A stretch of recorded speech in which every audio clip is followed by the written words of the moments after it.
హల్లెలూయా. దేవునికి స్తోత్రం. మరొక రోజు మన యేసయ్య మాటను ధ్యానించడానికి మీరు సిద్ధమా? రెండైతే చిన్న ప్రార్థన చేసుకుందాం. పరిశుద్ధుడా, నీకు వందనములయ్యా. మరొక రోజు ఇచ్చావు, మరొకసారి మాతో మాట్లాడమని క్రీస్తు నామములో అడుగుచున్నాము తండ్రి, ఆమేన్. ఏంటండి, మేల్కొన్నారా లేదా? Good morning. ఒకవేళ మీరు ఇతర దేశాల్లో ఉంటే మీ good afternoon, good evening, whatever the time maybe, మీరు దేవుని వాక్యాన్ని శ్రద్ధగా ఆలకిస్తున్నారు. అందుకని రోజు దేవుని వాక్యాన్ని పట్టుకొని మీ దగ్గర రావడానికి ప్రభువు నాకు కృపనిచ్చాడు. అందుకని నేను ప్రోత్సాహకరంగా ఈ పరిచయను కొనసాగించగలుగుతున్నాను. మరి ఎలా ఉన్నారు? మరి ఎక్కడ చూసినా సందడే సందడి. అప్పుడే యేసుక్రీస్తు జననాన్ని గుర్తు చేసుకుంటూ సెమీ క్రిస్మస్ అని ఏంటంటే ఎక్కడెక్కడ చూసినా క్యారల్ సర్వీసెస్ అని, క్యారల్ రౌండ్స్ అని, క్రీస్తు జనన పండుగలని. ఇతర దేశాల్లో వెస్ట్రన్ కంట్రీస్లో అయితే ఇంకా హడావిడి చేస్తున్నారు. మంచి బిజినెస్ టైం ఇది. ఈ సందర్భంగా చాలామంది వ్యాపారం చేసుకోవడానికి ప్రయత్నిస్తున్నారు. పండగని వ్యాపారంగా మార్చటం ఏంటంటే, పండగను అల్లరి చిల్లరగా మార్చటం మన పద్ధతి కాదండి. యేసు ప్రభు జననాన్ని గుర్తు చేసుకోవటం మంచిదే, కానీ అల్లరి చిల్లరగా కాకుండా ఆత్మతో సత్యముతో ఆయన్ని మనం ఆరాధించాలి. ఆయన జనన విధానాన్ని గురించి మనం కనీసం 4 అధ్యాయాలు బైబిల్లో చూస్తున్నాం. అనేక ప్రవచనాలు ఉన్నాయి, ఆ ప్రవచనాల నెరవేర్పులు ఉన్నాయి. అయితే ఆయన ఈ లోకంలో జన్మించిన విషయం మాత్రం మత్తయి సువార్త 1-2 అధ్యాయాలు, అలాగే లూకా సువార్త 1-2 అధ్యాయాల్లో సవివరంగా వివరించబడింది.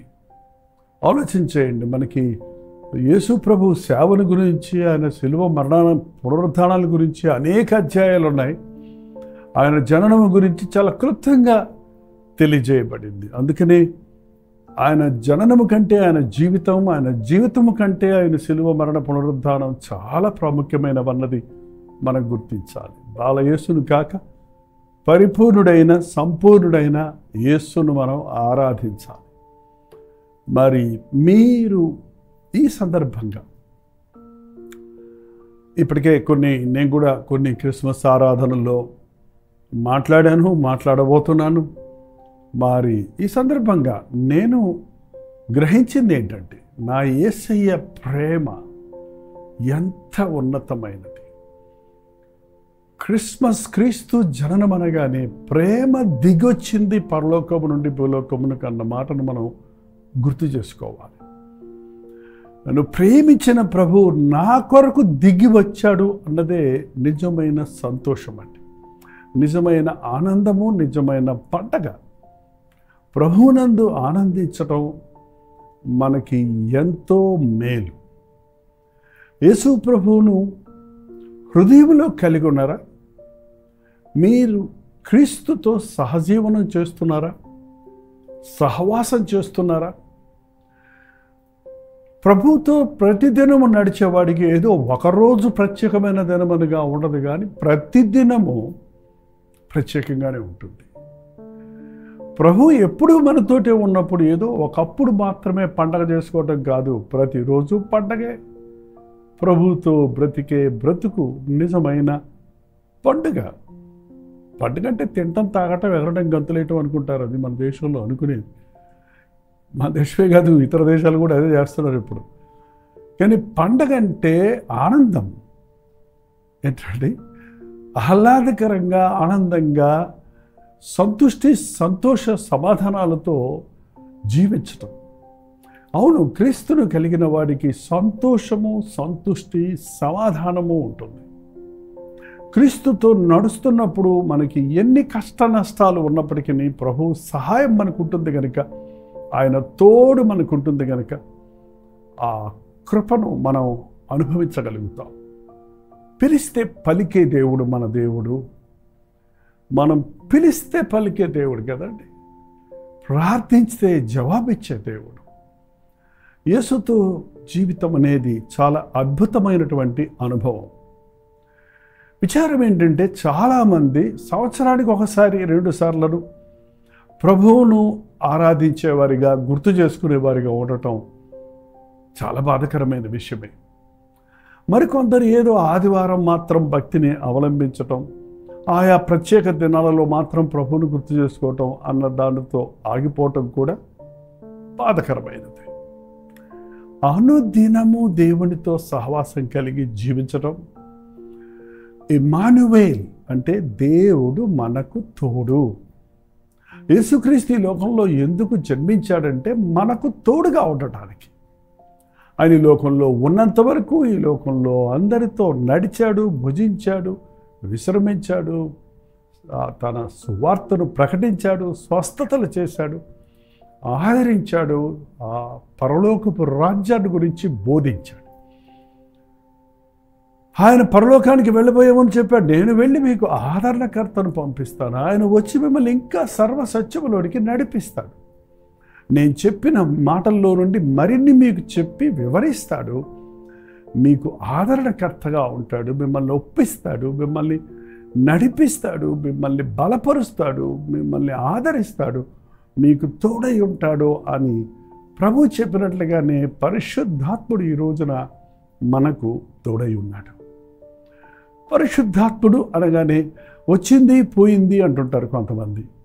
పరిశుద్ధాత్ముడు అప్పుడప్పుడు పూనకంలాగా వచ్చిపోయే దేవుడు కాదు, కానీ పరిశుద్ధాత్ముడు నీలో నివసించాలని ఆశిస్తున్నాడు, నీతో ఉండి నిన్ను నడిపించాలని ఆశిస్తున్నాడు, నీకు వివరించి నీకు దేవుని తలంపులను బోధించి వాటి ప్రకారం నడుచుకునే శక్తిని ఇవ్వడానికి పరిశుద్ధాత్ముడు శక్తినిచ్చే ప్రభువుగా ఉన్నాడు. ఈ రోజున మనకు తోడై ఉన్న పరిశుద్ధాత్ముని మనం కలిగి ఉన్నప్పుడు, పరిశుద్ధాత్ముని ప్రేరేపణలతో మనం నడుస్తున్నప్పుడు ప్రతి కీడు నుండి తప్పించబడతాం, ప్రతి బలహీనతలోనూ బలం పుంజుకొని జయిస్తాం, ప్రతి విషయంలోనూ పరిశుద్ధులుగా దేవునికి ఇష్టలుగా ఉండగలుగుతాం. ఈ సంవత్సరాంతంలో మనం ఆచరించవలసిందే పండగ కాదు, కానీ ప్రభువుతో నా సహవాసం ఎలా ఉందని గుర్తించి ఆయన్ని హత్తుకొనటం, ఆయనతో మన హృదయాన్ని సరిచేసుకొనటం, స్తుతి కృతజ్ఞతలతో ఈ సంవత్సరాంతంలో దేవుడు చేసిన మేలన్నిటిని బట్టి ఆయన్ని ఘనపరచటం, ఆయన చేసిన మేలుల గురించి మనం సాక్ష్యం ఇవ్వటం, ఇది చాలా ప్రాముఖ్యమైనది. ఈ సంవత్సరాంతంలో యేసు నా కొరకు జన్మించాడు అన్న విషయాన్ని మనం గుర్తు చేసుకుంటున్నప్పుడల్లా మరింత కృతజ్ఞతతో, మరింత స్తుతితో ఆయన ఎదుట సాగిలపడి ఆయన్ని ఆరాధించటం. అసలు క్రిస్మస్లో మీరు చూస్తే ఎక్కడ చూసినా ఆరాధనే ఉందండి. మరియ ప్రభువును ఆరాధించింది, తాను గర్భవతినయ్యారని తెలుసుకున్నప్పుడు ఆయన్ని ఘనపరిచింది. ఆనాటి గొల్లలు గొంతులు వేసుకుంటూ వచ్చి ప్రభువును చూసి ఆయన్ని ఆరాధించి స్తుతించి గానాలు పాడుతూ సంతోషంతో గంతులు వేస్తూ తిరిగి వెళ్ళారు.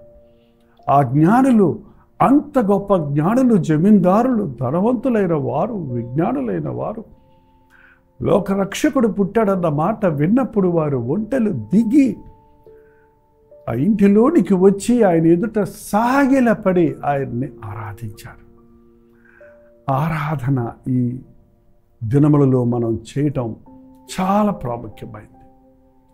ఒకవేళ ఆలయాల్లో సాగిలపడడానికి మనకు కావలసినంత స్థలము లేదు, కానీ మీరు మీ ఇంటిలో సాగిలపడి సాష్టాంగముగా అంగమును మీరుతో సాష్టాంగపడి ప్రభువా ఇదిగో నా సమస్తము నీకు అప్పగించుకుంటున్నాను అని మీరు చెప్పగలిగితే ఇది నిజమైనటువంటి ఆనందకరమైనటువంటి ప్రభు దినముగా ఉంటుందండి. నీ కొరకు యేసయ్య సమస్తము ఇచ్చాడు. ఆయన శరీరము మన కొరకు ధారపోశాడు. ఆయన ప్రాణార్పణ చేయబడ్డాడు.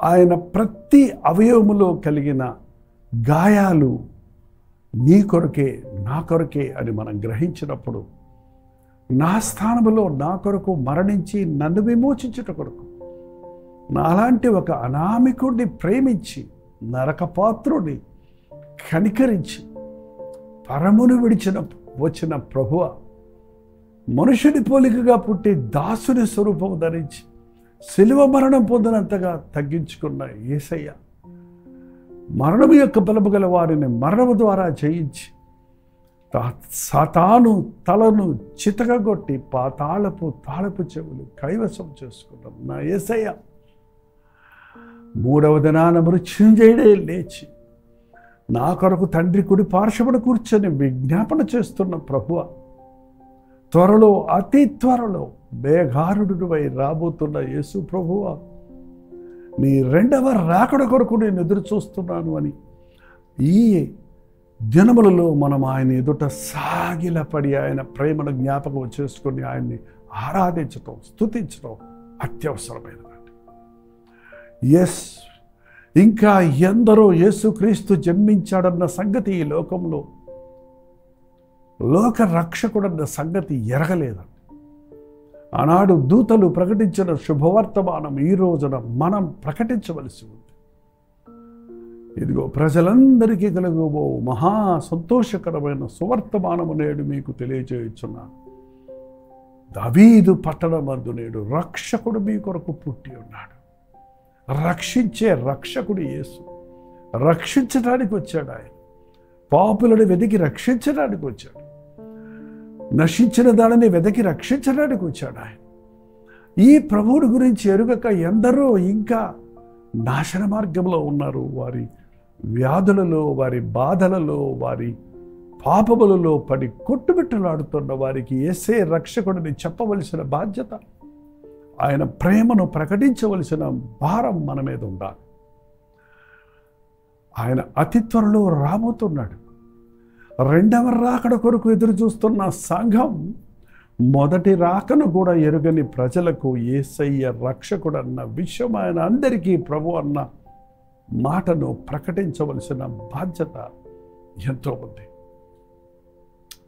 మీరు మీ చుట్టుపక్కల ఉన్న వారికి ఈ సందర్భంగా యేసు క్రీస్తు నిజ రక్షకుడని, లోక రక్షకుడని, ప్రతి పాపిని విడిపించగలిగిన పవిత్రుడని, మరణము నుండి తప్పించగలిగిన జీవాధిపతిని, పాపములు క్షమించుటకు అధికారము కలిగిన వాడు, రక్తమిచ్చి మనల్ని కొన్నవాడన్న సంగతిని మీరు సాక్ష్యం ఇవ్వటం, ప్రకటించటం ఎంతో అవసరమైనది.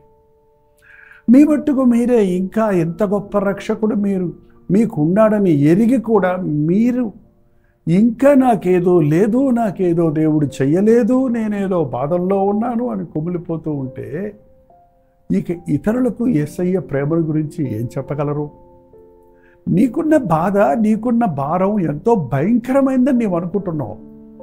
కానీ ఒక్కసారి నీవు చుట్టూ ఉన్న పరిస్థితులు గమనిస్తే, నీ చుట్టూన్న ప్రజల యొక్క పరిస్థితిగతులు మీరు గుర్తిస్తే, మీరు ఎంతగా దీవించబడ్డారో, ఎంతగా కాపుదలలో ఉన్నారో అన్నది మీకు అర్థమవుతుంది.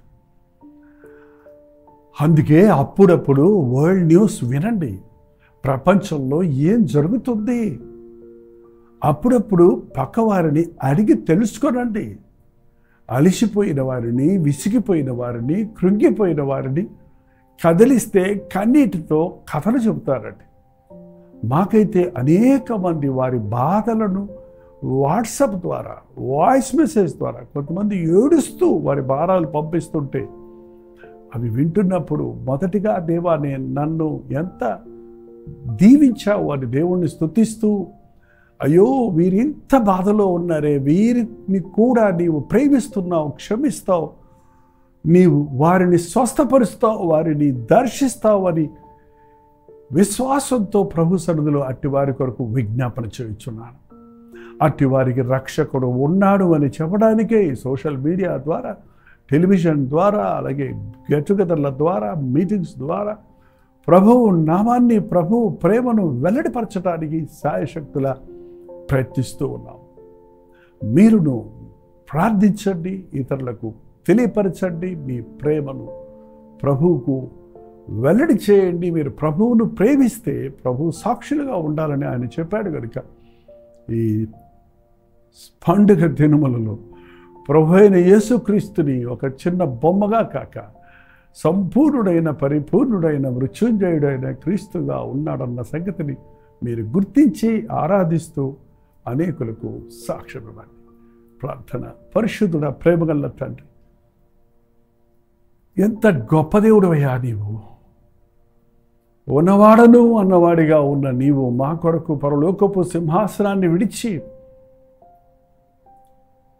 మనుష్యుని పోలికగా పుట్టి దాసుని స్వరూపము ధరించి సిలువ మరణం పొందినంతగా మా కొరకు తగ్గించుకొని సిలువలో మా కొరకు యాగమై పాప క్షమాపణను కలుగజేసిన ప్రభువా నీకు వందనములయ్యా, వందనములు. నీ కృప వలననే మేము జీవించుచున్నామని, నీ దయ వలననే మేము క్షమించబడి ఉన్నామని ఎల్లవేళలా గుర్తిస్తూ ప్రతి ఆపద నుండి, ప్రతి కీడు నుండి, ప్రతి బలహీనత నుండి, ప్రతి వ్యాధి నుండి, ప్రతి సమస్య నుండి విడిపించగలిగిన శక్తి కలిగిన దేవుడు అన్న విషయాన్ని విశ్వసిస్తూ నీ నామములో ఉన్న విడుదలను ప్రకటించుటకు మా ఒక్కొక్కరికి నీ సహాయం చేయము.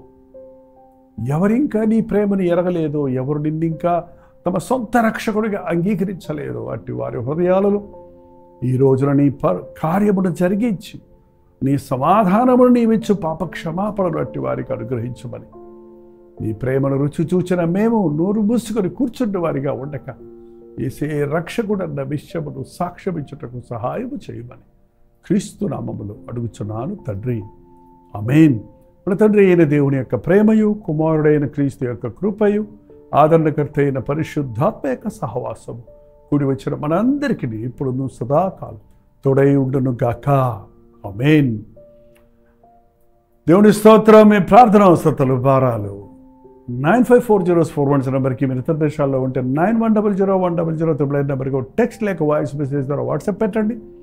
అవన్నీ మేము పరిశీలిస్తున్నాం, ప్రార్థిస్తున్నాం. మీరు కూడా ప్రార్థించండి, తప్పక ప్రభు జవాబిస్తారు. Doctor Jaipal YouTube channel subscribe చేయటం, లైక్ చేయటం, షేర్ చేయటం మర్చిపోకండి. భారభరిత మీ పరిచయంలో మీరు కూడా పాలుభాగస్తులు ఉంటూ కోరితే మీ వివరాలను పంపి ప్రభు మాకిచ్చిన దీవెన మీరు కూడా పొందండి. వివరాలు కావాలంటే 8939393939 అనే నెంబర్కి మీరు కాల్ చేయొచ్చు. అలాగే స్క్రీన్ మీద ఉన్నటువంటి డీటెయిల్స్ని మీరు గుర్తించవచ్చు. ప్రభుత్వమైతే మధ్యాహ్నం 3 గంటలకి హెచ్చరిక, అలాగే 9 గంటలకి లైవ్లో జూమ్లో మళ్ళీ కలుసుకుందాం. అంతవరకు దేవుని మహాకృప మీకు తోడైండును గాక. ఉదయకాల